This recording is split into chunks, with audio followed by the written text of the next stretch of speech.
We are creatures of desire. What we most desire is meaning. What makes us suffer most is a lack of meaning. The Meaningful Life with Andrew G. Marshall. Marital therapist, author, and communications trainer Andrew G. Marshall invites guests from all walks of life to discuss what makes life meaningful. Hello, I'm Andrew G. Marshall, and welcome to The Meaningful Life. I've tackled some difficult and taboo subjects before, like death and the menopause, but at least I could happily mention them on social media without fear of being blocked or worrying if I needed a trigger warning. However, today I'm going to use a word that is almost completely missing from the greater conversation about life, the universe, and everything. So what is this word? Vagina. I'm going to say it again, vagina. My witness today on The Meaningful Life is Fran Bushe, who is an award-winning comedian and playwright and the author of a new memoir called My Broken Vagina, One Woman's Quest to Fix Her Sex Life and Yours. It's been quite a journey from 16 years old and full of hope, Fran still has her teenage diary, to a resolution at 30 to finally be honest with her partners and to stop faking orgasms. In this journey, she ends up at sex camp in the Love Lounge. The book is simply brilliant. It's really relatable because she's captured all the awkwardness of the topic, but has thrown in great research and has jokes too. And I recommend it to men as well as women, even though it shows we have a lot to learn about giving women sexual pleasure. Therefore, I've pulled 3 ideas out of Fran's book that I will share that I think will increase the pleasure of every woman and provide a language for couples about how to talk about sex. So let's turn the clock back to 16-year-old Fran, who would probably be completely and utterly shocked to know that you've written a book about your vagina and that you're talking to a man about it.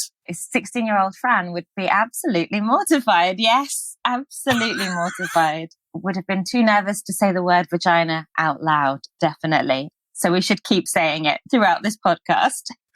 So what had this young lady discovered about sex from school and from her research in magazines and from the greater culture? I thought that my vagina, I didn't know, first of all, that there was a difference between the vagina and the vulva. I had absolutely no idea about the anatomy that I had inside on my own body. I had absolutely no idea where to start.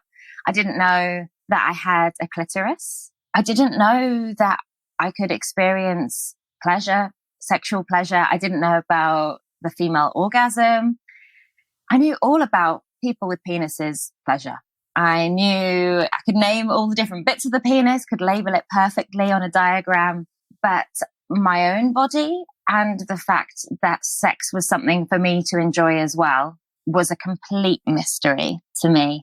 I think I thought that pubic hair was pretty disgusting and that my body might smell bad or taste bad. At school, vaginas got called fishes, which, I mean, fish can be lovely when served in the right way, but isn't a very nice comparison in your head as a teenager. Yeah, I think someone told me once there's what's called a cabbage, and cabbages aren't a sexy vegetable. Had you even looked properly at your vagina or touched it? No, absolutely not. The thought of doing that would have been way too confronting for me. I had no idea what labia were.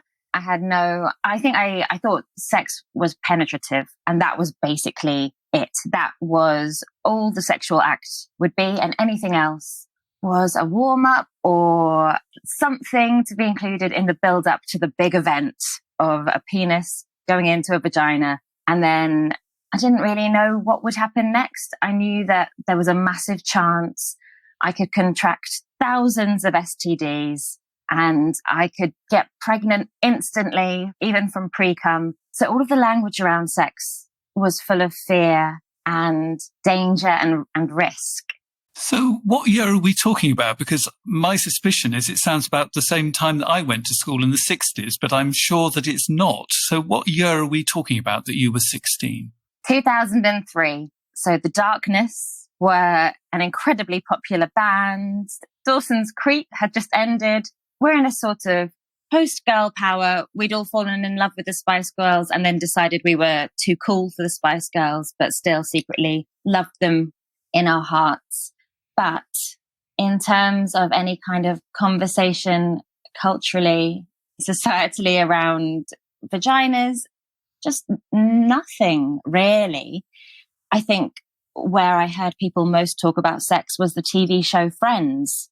That was it really. And there it is all vaguely euphemistic and, people are having sex, but there was nothing out there that was saying sex can be difficult. Sex doesn't always work the way you think it will. And sex doesn't always look like in films where, everyone, the penis goes straight into the vagina. Well, we don't even see that bit, do we? Even when they've finished having sex in the movies, they're still wearing their underwear somehow. I never quite understood that one, that, the minute you've finished, you put your underwear on. It's true. And then she's wearing his shirt within 20 seconds, which is what I always do. I always immediately dress as my boyfriend, just fully. You go through his dirty laundry when you arrive, don't you? First thing. Oh, yeah. It's just to feel close to him.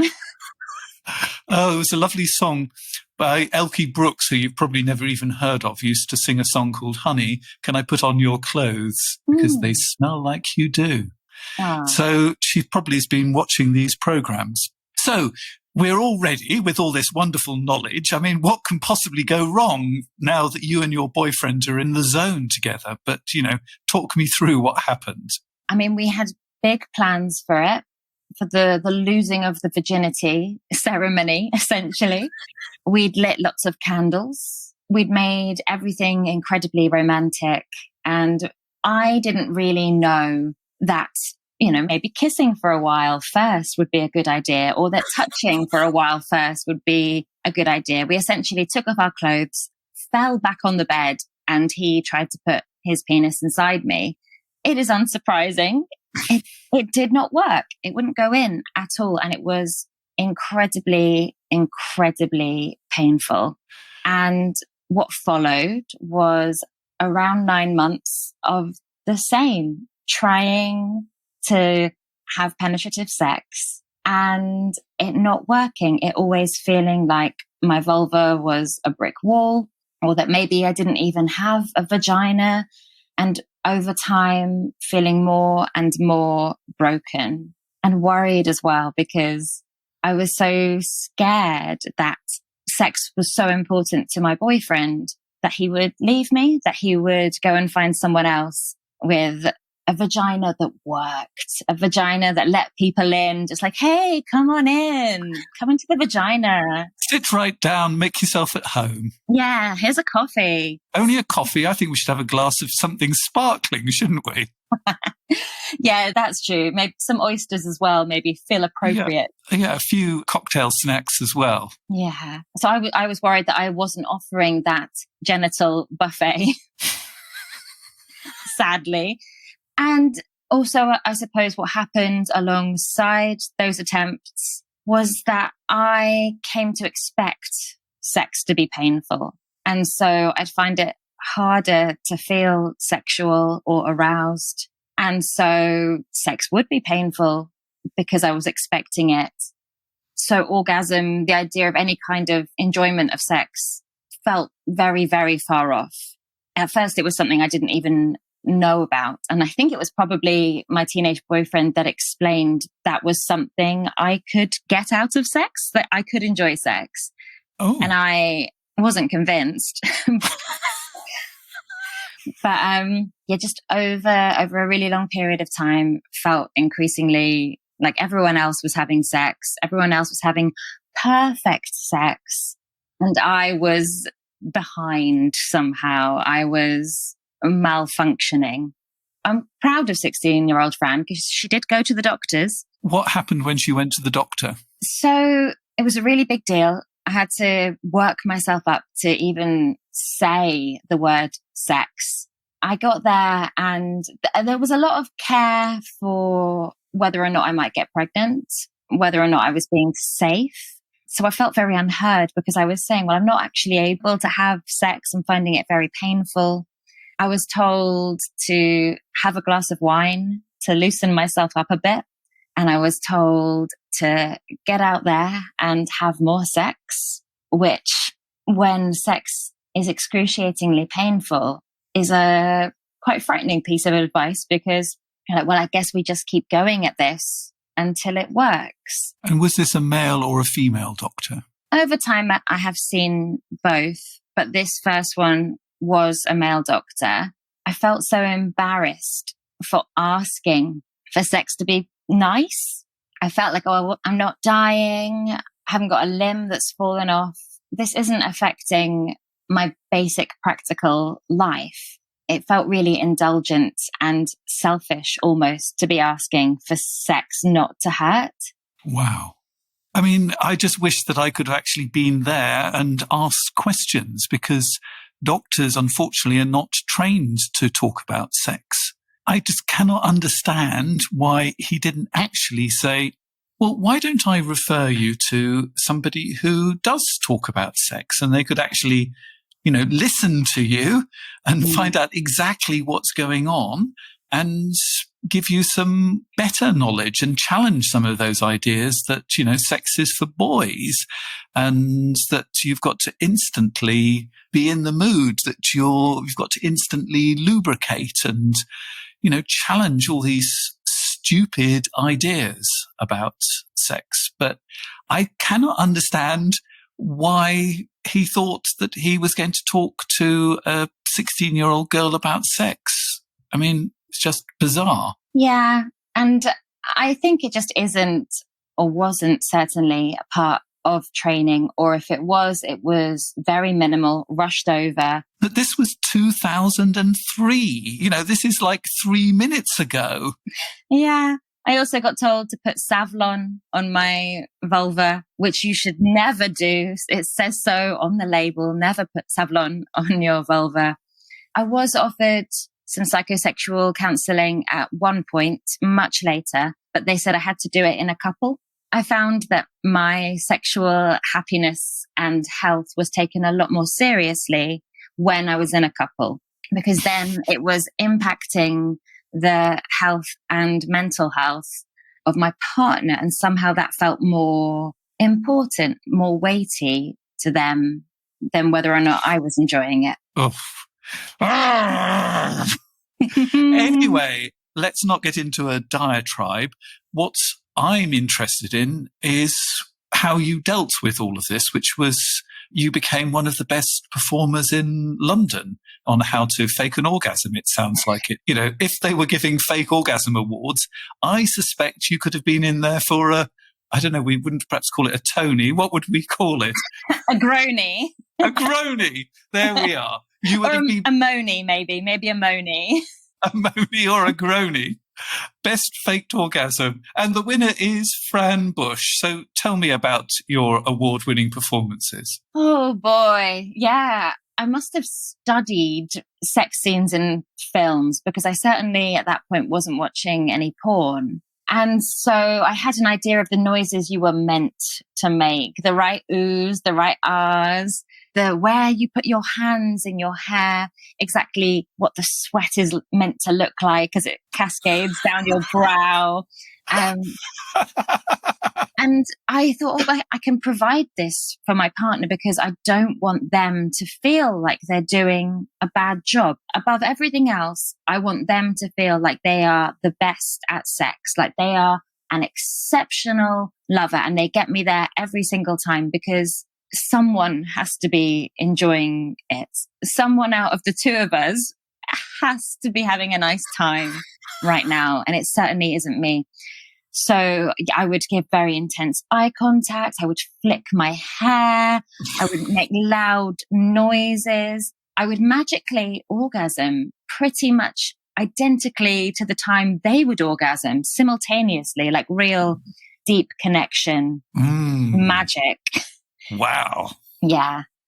Also, without the noise, the silence is quite scary. The silence, just like the gentle thud of a bedstead on wall, it feels quite all-consuming. And sex, I think for a lot of people, is quite performative. I think mostly when people masturbate, they don't really make a lot of noise at all. But there is something, and like something very nice about the fact that when you're with someone else, you feel sometimes free to make all the noises you want. And one of the things that's really important is if you actually feel it inside and you let the sound out, it does actually increase the pleasure. Yeah. Because at one end of the scale, we've got you feeling you've got to be in the monies. And at the other end of the scale, we've got people who are trying to be as silent as possible because there are children in the other room. And there must be a happy place somewhere between that. Yeah. But actually, if it's genuinely true that you're actually feeling, it doesn't have to be performative, but you have to show what's inside outside because number one, just going, just like that, you just feel a little bit better, even though we're not having sex at the moment. Mm-hmm. I should point that out. We're in two different places, so don't worry. Just to make that completely clear. But if you do let the sound out, it does increase the pleasure, but it's got to be real. There's no point performing. Yes. So what made you decide that I'm going to stop performing? Performing was exhausting and it was making my partners very happy, but it was a lie. It wasn't being honest and in the moment with someone. I was using it as a buffer so that I didn't have to have an honest conversation about sex. And it also meant that a lot of the time through sex, I was almost watching myself.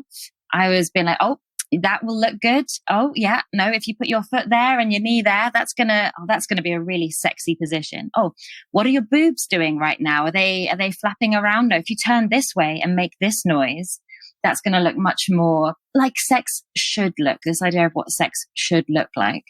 And so it just ran out one day. I realized that, not to make it sound like an ancient myth, but almost every time I faked an orgasm, I felt a bit like I lost a little bit of myself. Oh gosh, that's so sad, isn't it? Yeah. And my partners, I think, weren't faking. And the longer you leave these things, the harder it is to tell the truth. There were times when I was honest with partners about sex being painful, but they didn't always react very well. So give me a typical example, because in your book, you tell us about, you decide I'm going to stop faking, I'm going to tell the truth. Your boyfriend at that time, rather than actually saying, gosh, Fran, how sad and how pleased I am that you felt close enough to me to tell me this piece of information, he started going off on a little weird kind of journey of his own. So tell us about this weird journey. Yeah, I think sex is so wrapped up in our own egos and our idea of how good a lover we are, and we want to be good lovers, that it really wounded his pride, and he immediately internalized it himself. And it's like, well, it must be my penis. You're saying that I don't have a good penis. But that can't be true, because I've got a very good penis, and this penis has made pretty much every other woman orgasm that's been even near it, just in the vicinity of my penis. Just sort of crossing the road somewhere near it could actually be quite dangerous, that they could actually get pleasure. Yeah, there's sort of a zone around his penis that you just have to be real careful with. And he couldn't hear what I was saying. There's a part of me that does understand that, because, when you're having sex with someone, you're at your most vulnerable. And the thought that someone hasn't been being entirely honest with you must be quite difficult to digest. But he did sit there after I told him that I wasn't enjoying sex, and basically just said the word penis for about an hour while staring at his own penis. But the problem is, unfortunately, number one, men have been given this message. We have to know everything about sex. We have to be in charge. So if a woman doesn't have an orgasm, it's down to our lack of technique. I mean, all of the stuff is about, technique. So there must be something wrong with, if not my penis, my technique, and I'm supposed to have all the answers. The idea that we could sort of find something out ourselves is sort of, a mystery. And men are terrified of not maintaining because the penis not only has to be 12 inches long, but it has to be as hard as a piece of steel. And of course, I think you've probably seen enough penises to know that none of them are made of steel. No. The myths for men are as equally unhelpful as the myths for women. So in some ways, it's not a surprise when somebody who believes penises should be made of steel and should be magical in some kind of way, and that they own a magic penis. Women who are told it's all about men's pleasure and have no idea how their bodies work. It's a miracle that anybody enjoys sex, to be perfectly honest. It's true. It's a very small, the overlapping of that Venn diagram is tiny of people who would enjoy sex. And on the other side of it as well, some men did listen, but then it became almost like a challenge. So my body became something to fix because they knew they were good at sex. So it probably wasn't their penis. That wasn't the thing that was wrong. Their penis was the solution. Their penis was the thing that could fix it. And then obviously, if it doesn't, if their penis isn't the magical answer, again, you're dealing with ego and you're trying to work out whether saying, oh no, actually, sorry, it still isn't working is the right thing. And a lot of times I looked after my partners before I looked after myself. So I would say to them, oh no, yes, it has now worked. Your penis is the chosen one. And what shocked me was that you hadn't even had a truly honest conversation with your best friend Laura about all of this. Mm. And she hadn't really had an honest conversation with you either. I think it is really rare for people to talk completely honestly about their sex life. In fact, I know it is because so many people, when I speak about it, are quite shocked or think it's incredibly brave or bold or heroic. And so that tells me that this isn't something we are talking about. We are maybe willing to share the good bits, the nice bits. Or the funny bits. Oh, definitely the funny bits. The bits where people fall off the bed, the bits where lovers say funny things when they climax, all of that. But not about sex being painful.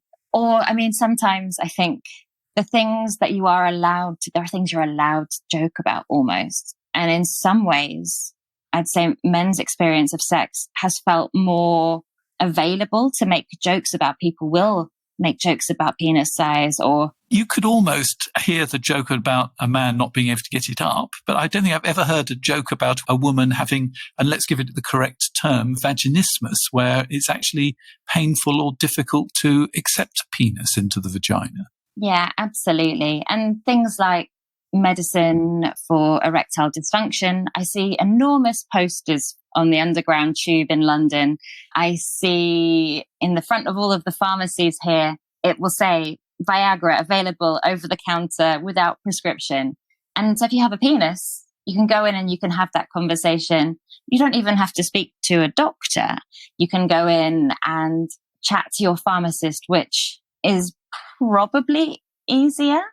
But the message is, this is okay to talk about. We are tackling this. Whereas for women, the idea, it feels almost quite mystical and it has to be slightly more holistic. And that's why a lot of people with vaginas get sold crystals to put in their vaginas. So let's talk about some of the things that actually helped. I pulled out 3 ideas that I think we should point up.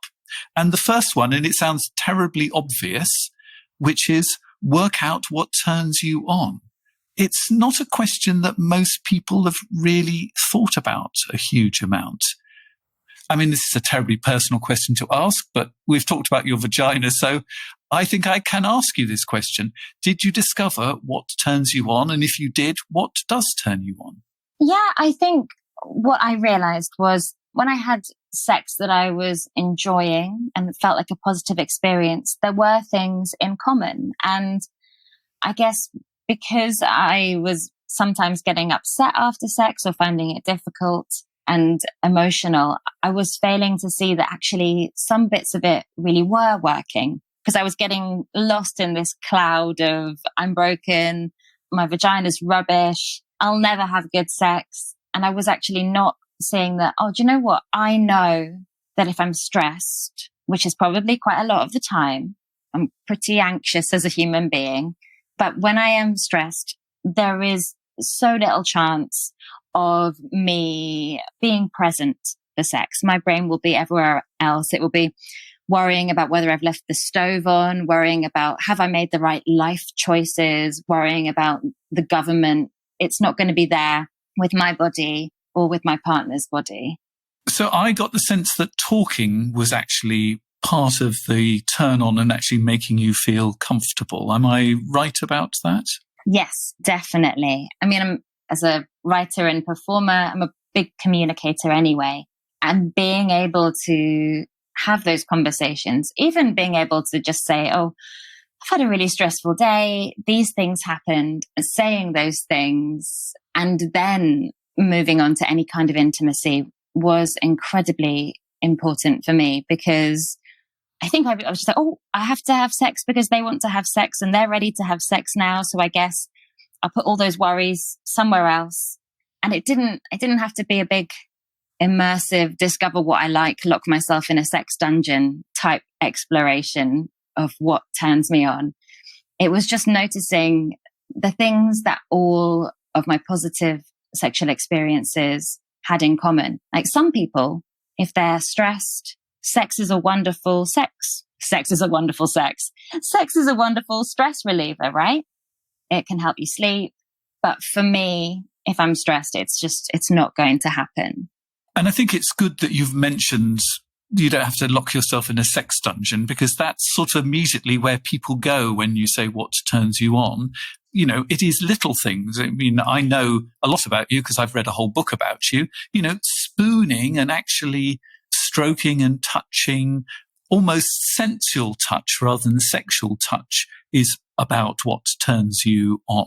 I would imagine that fabrics and things like that might help. I don't know, but it's these very simple things rather than going to lock yourself in a sex dungeon. Yeah. And I think for a while, I thought they were quite vanilla and maybe boring, and surely everyone likes candles. And I guess that means I'm not sexually exciting. And I would think, oh, these things are really, they're not good enough. The things that turn me on aren't good enough or exciting enough. But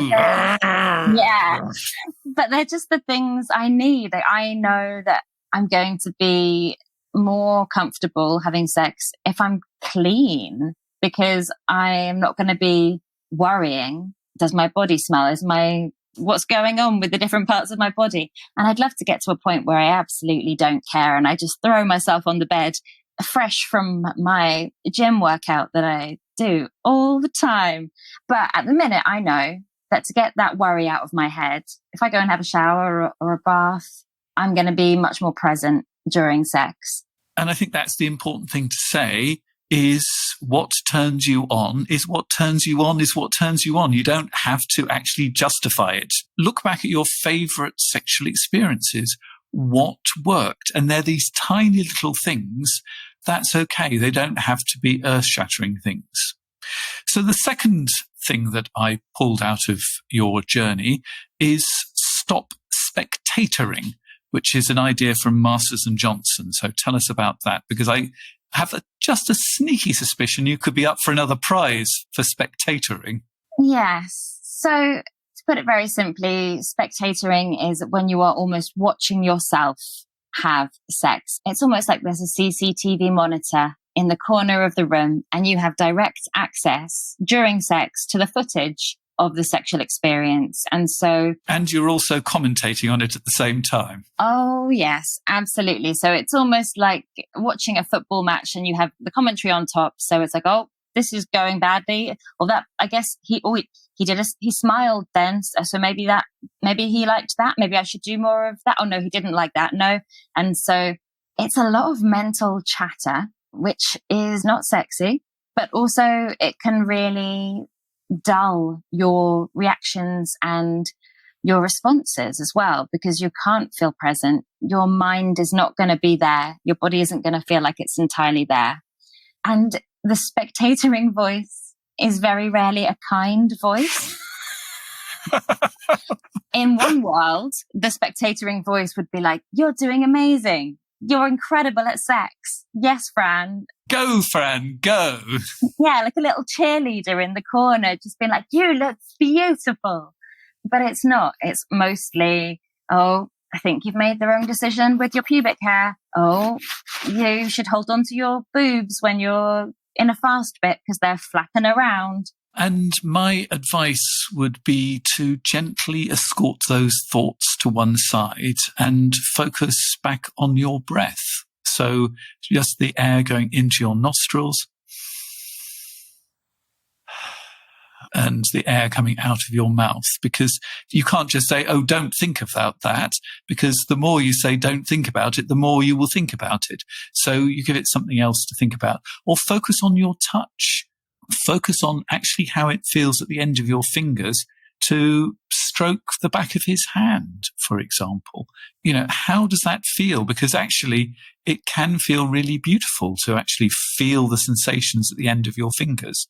So either focus on your breath or focus on your fingers. And if your mind goes to the CCTV, be kind, say, I know it's a very compelling footage, but let's go back to focusing on our fingers or our breath.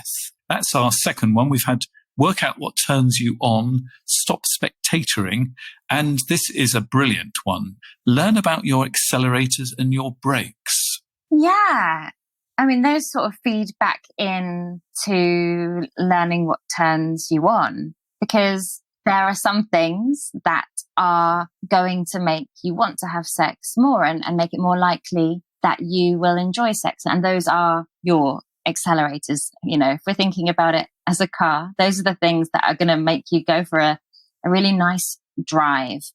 And there are some things that immediately are probably going to take you out of the moment or could potentially put you into feeling stressed or anxious. So knowing what those things are, rather than just leaving it to chance, means you're much more likely to have a nice, fulfilling experience. Again, like coming back to knowing if I'm having an incredibly anxious day, coming from an anxious situation, I know would be a massive break for me. Being in certain environments is probably a break for me. Some people will absolutely love to have sex that it feels quite public. And some people will want to feel very safe and the door is locked and they know the door is locked and there's no one else in.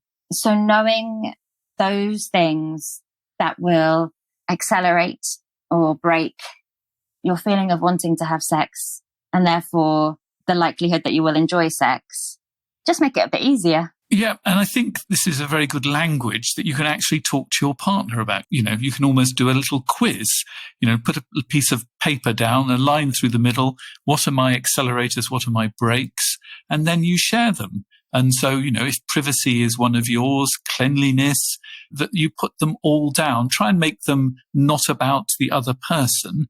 So don't make it when you're smelly, that's a break. You know, if it is personal, put it into an accelerator with the opposite way round. So cleanliness is really important to me rather than putting it down as a break.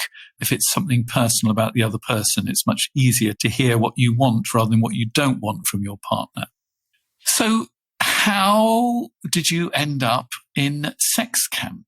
I felt so on my own with sex. I had really loving partners and I just couldn't communicate to them what was going on. I just wasn't sure whose responsibility my experience was. And so I stumbled on, I very affectionately call it sex camp, but it was a sexuality festival, I suppose, with a focus on sex and spirit. And I don't know, I think in life, sometimes I can be quite cynical, quite practical. I've got this real hunger to be more holistic and spiritual, but I want to know that something's going to work. I wanted a fix. And where else would you get a fix beyond sex camp? How far out of your comfort zone were you? Oh, very, very, very out of my comfort zone, but very quickly accepted into the throng of sex camp. I didn't know what to expect. I was worried that I'd bump into people from work, or like someone that I knew would be there and we'd have to make small talk. I didn't know, again, what the right choices were with my pubic hair. I think pubic hair is probably one of the things that has stopped me enjoying sex the most throughout my life. The worry that it is too short, too long, too prickly, not enough. Is it in their teeth? Is it in their mouth? Are they fishing for a pube? I had it so drilled into me as a teenager that pubes were there to be got rid of. And then suddenly I was on my way to sex camp and I'm thinking, well, God, maybe I haven't got enough pubes. Maybe for this environment, I need more pubes. But I was very prepared to only be there a couple of days. I just wanted to see what was on offer because I felt like all of my other options had dried up, unfortunately. We'll skirt over the double entendre there. Yes. Yeah, I just didn't know where else to turn. And I wanted to go somewhere where people could talk about sex without it feeling problematic or shameful. And on the subject of dryness, the word de la jour at sex camp was juicy. Yes, everything was juicy. Breathing was juicy. Hugging was juicy. The grass was juicy. They were all there in search of juiciness, which I think to me when I arrived was, oh no, because juiciness sounds messy. And juiciness, the juice will go everywhere. But there were some really important things that came out of it. And one of the first ones was that people were naked in the sauna, that you saw nakedness. I live in Berlin where not quite you can see nakedness on every street corner, but if you go into the woods, people will be swimming in the lake. And in most of the lakes, there will be at least 50% of the people there naked. So I see naked bodies on a fairly regular basis of all ages and sizes, but this was something that was new for you. You saw other naked people. Yeah. What happened to you? Well, I had only really seen naked bodies, I guess, in pornography. And I'm trying to think where else I would have come across naked bodies. You sort of see them in adverts for showers and shower gel, but sort of semi-naked bodies and only what people consider the nice bits.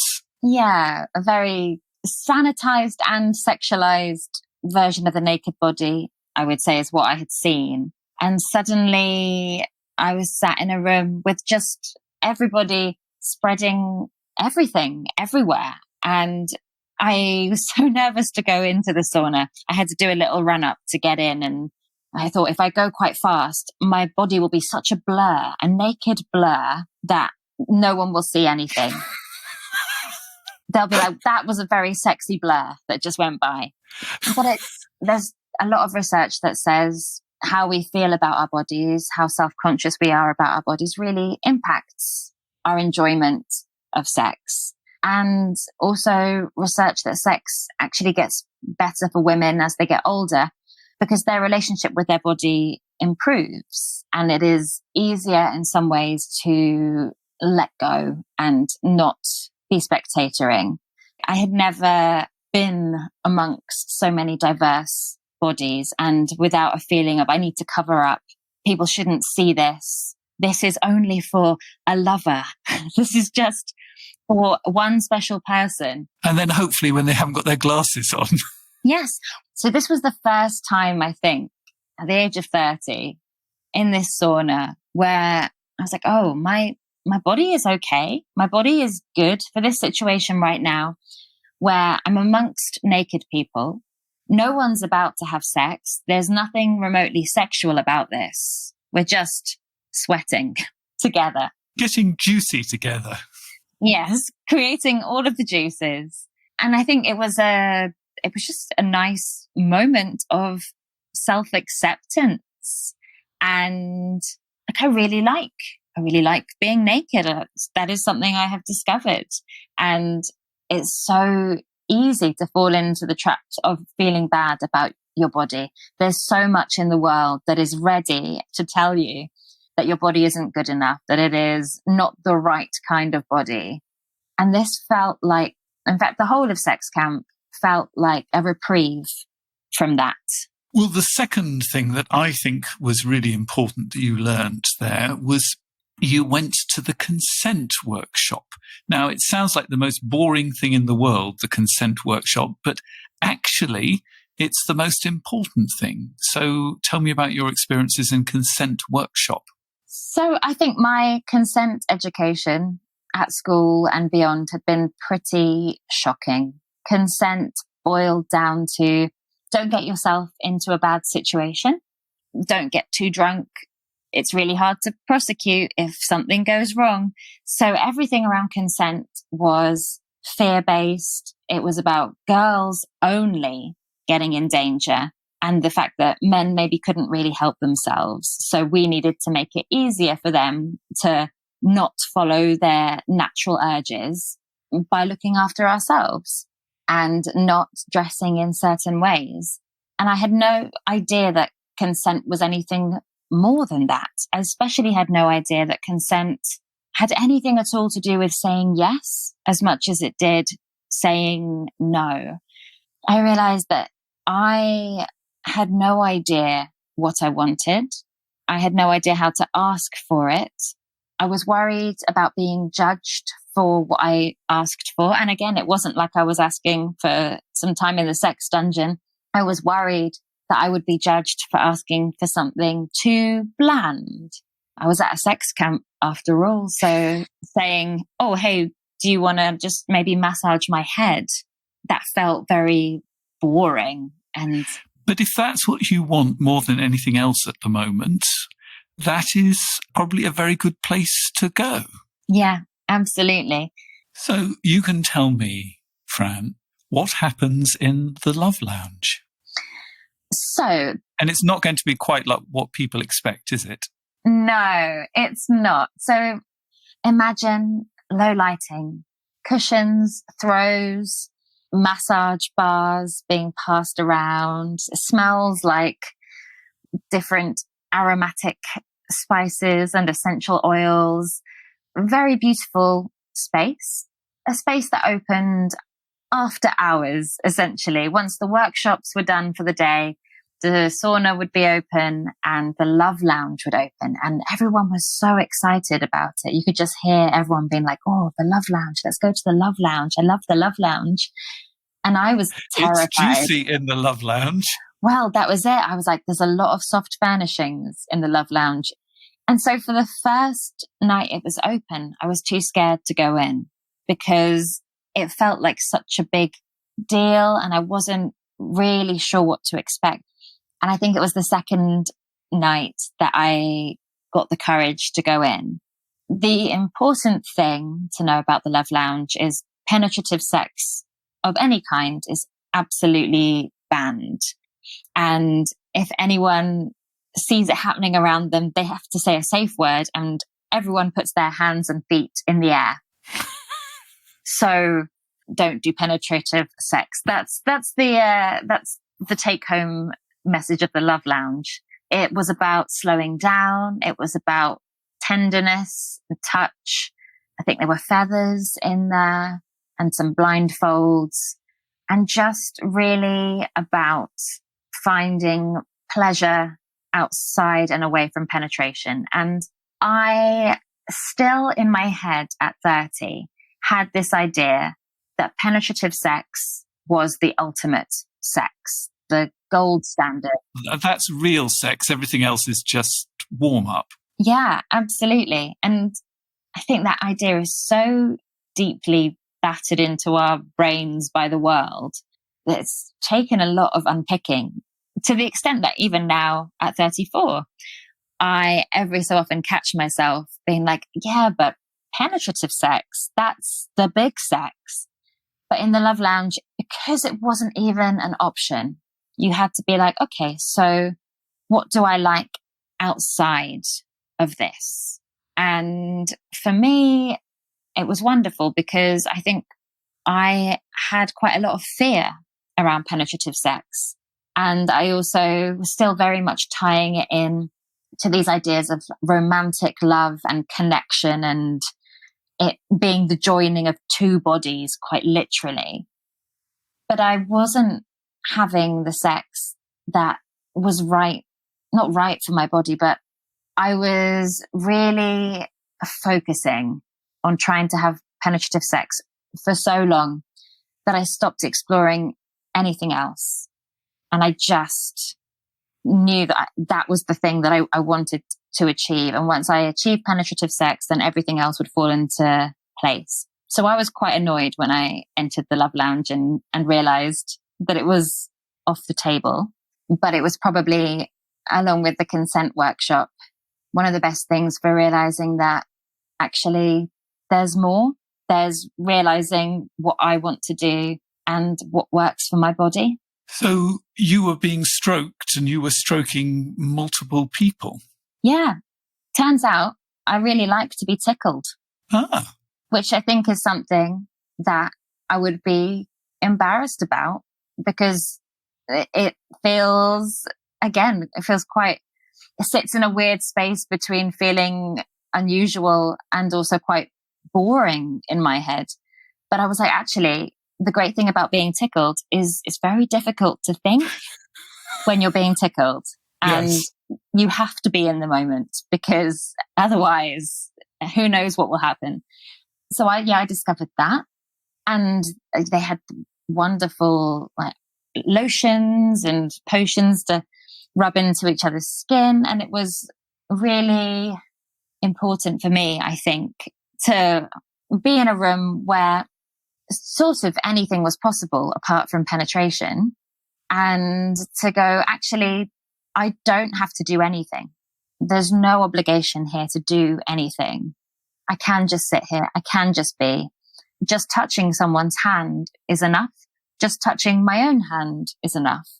And so I realized that I need to feel safe and I need touch that doesn't feel immediately sexually threatening, I guess. And I use the word threateningly in a way that it's like, oh, sex is impending. Here comes sex. I can see sex on the horizon. I don't mean threatening in an aggressive way. Just when you know that sex might happen, I would start to worry and anticipate and be like, well, it probably won't work and it will probably be painful. So if I know I can just have a cuddle instead, and then who knows, my body and my brain are just much more in the right place for it.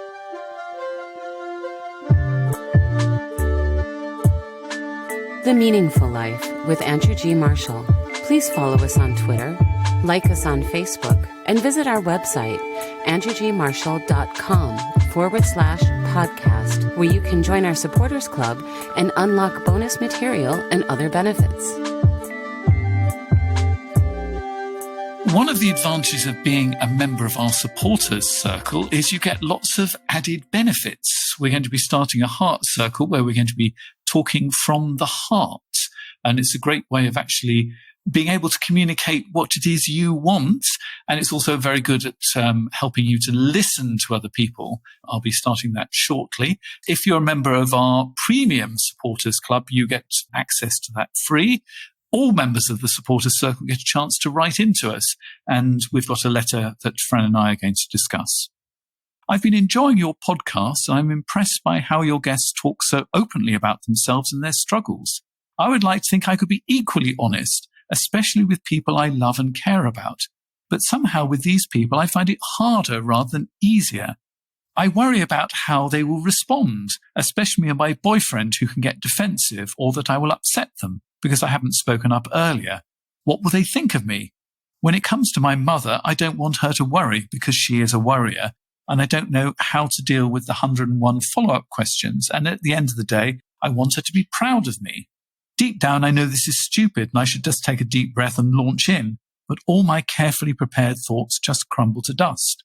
Any advice on how to speak my truth without worrying so much about other people's reactions? I don't think I could have found a better person to ask this question to. Yeah, it's a really great question. I mean, the first thing that comes to my mind is when I think about myself is that it is much easier to tell a room full of strangers or a stranger on a podcast about my vagina than it is partners, friends, family. Those conversations have been, and still I imagine will continue to be, much more difficult. So the first thing I would say is those conversations are hard. It isn't that I was born with a incredible power to have these conversations. It is so much harder to speak to my boyfriend about sex than it is to have this conversation now. And you're not going to be giving him the link to this podcast. Well, he can find it if he'd like to listen to it. But I think there's what's his name? James. Hello, James. This is the moment for James if he gets to this point in the podcast. He will be a very, very faithful boyfriend. Yes, that's real commitment right there. But it is hard, and it is easy to talk to strangers. It is easy when those boundaries are in place, and mostly you know how people are going to respond and react. So I think feeling daunted by having those conversations with close people, with your more intimate circle, is completely normal for that to be very, very difficult. And there is also no pressure to have them. I think that's an important thing. It's entirely up to you when and how you choose to have those conversations. I think sometimes we think we have to have them all at once, and we don't. I would heavily suggest, depending on what the truth is that you are wanting to speak, but finding a peer group, I think, is really important. For me, there is a group called the Vaginismus Network, and they provide educational information about painful sex, and they've created a community which feels safe. And I know something that they do is they have a buddy system where they will pair people up. So you have someone who's going through exactly the same thing as you to speak to and feel heard and listened to. And the more comfortable you feel existing in that space where you can be your authentic self and really feel heard, I think the easier it is to have the conversations with friends and family. For me, finding a peer group, a sex positive group of people who could say the word vagina without blushing was enormous. So I'd say for this listener that find people, and the internet is vast and wonderful and terrifying, but there are people who are going through exactly what you are. And we'll put the Vaginismus Network contacts in the show notes, where you'll find details of Fran's book and my book called Have the Sex You Want as well. One of the thoughts I have, I'm interested about how the carefully prepared thoughts just crumble to dust.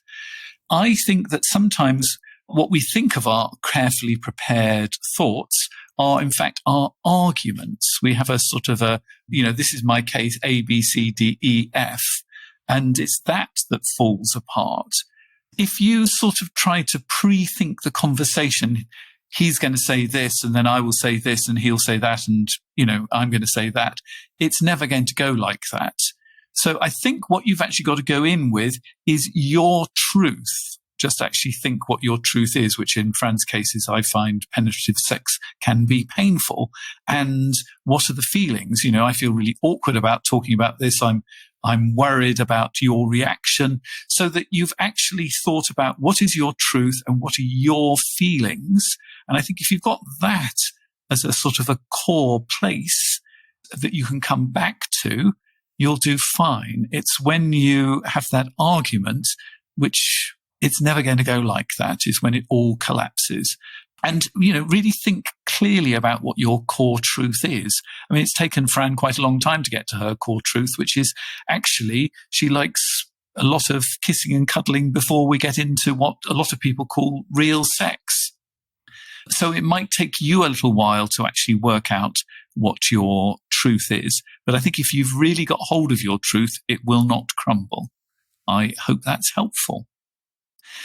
Thank you for telling me about your broken vagina. There's something I really want to ask you, and I'd like you to say, is that you've changed your idea about how you feel about yourself. Do you still feel broken? No, I wouldn't use the term broken for myself now at all. I think it's really important to know that it's never linear. Our bodies change all the time from day to day. I've got really bad hay fever at the minute and I'm taking some antihistamines, which actually make me really sleepy and not fancy sex at all.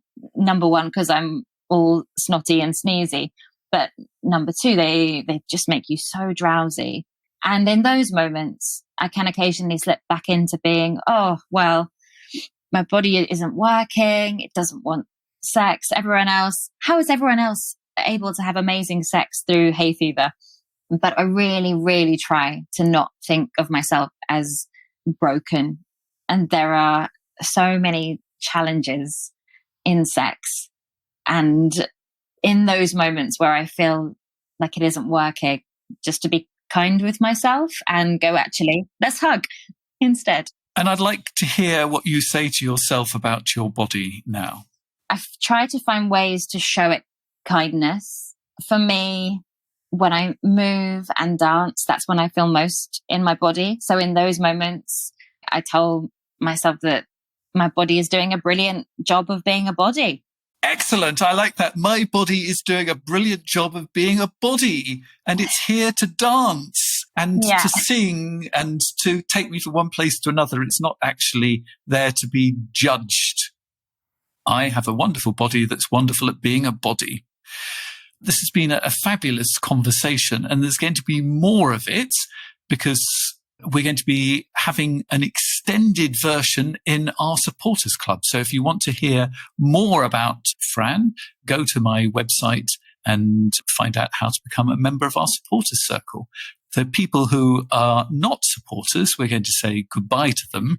So bye-bye, and thank you very much, Fran. For the kind people who want to support the making of this podcast, the conversation continues. You've been listening to The Meaningful Life with Andrew G. Marshall. You can follow Andrew on Twitter, like him on Facebook, and please leave a review wherever you consume your podcasts.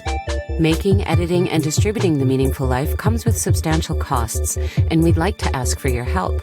Visit our website, andrewgmarshall.com/podcast, where you can join our supporters club and unlock bonus material for every program, send in a letter to be discussed by Andrew and his guests, and join a community of other people seeking to make their life meaningful. At the gold level, you get even more benefits. Production of The Meaningful Life with Andrew G. Marshall is by Michael Dooney. Social media by Madeleine Healy. Sound engineering and theme tune by Sebastian de la Luz Mendoza. And I'm Susie Colick. Please tell your friends and spread the word. Thank you.